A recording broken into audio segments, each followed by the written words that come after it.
Welcome to the Rim Break Rodeo. We hope this video helps. Microsoft Defender places suspicious files into quarantine to protect your device. This action prevents execution and blocks access until you review the item. Quarantine holds metadata about the threat, file path, and detection source for your review. You should confirm a file before restoring to avoid risk. Use the security app to inspect details about detection and file origin.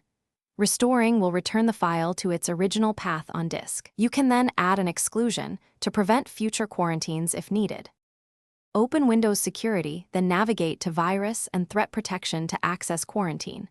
Click on Protection History or Quarantine to list quarantined items and their detection names. Select the specific item you trust and click Restore to return it to its original path. Confirm the restore prompt and accept any administrator credential requests to proceed.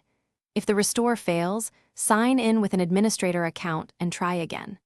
As a fallback, use PowerShell Defender, cmdlets to export and restore the item manually. After restoring, scan the restored file immediately with Microsoft Defender before opening. Run a full quick scan and then a full system scan to verify no other threats exist. If you confirm the file is safe, create an exclusion for that file path or process to prevent future quarantines. Only add exclusions when you fully trust the file source and signature. Monitor system, performance, and behavior closely for 48 to 72 hours after restoration. Remove the exclusion promptly if you notice unusual activity or anomalies. Thanks for watching. Consider subscribing if we helped you.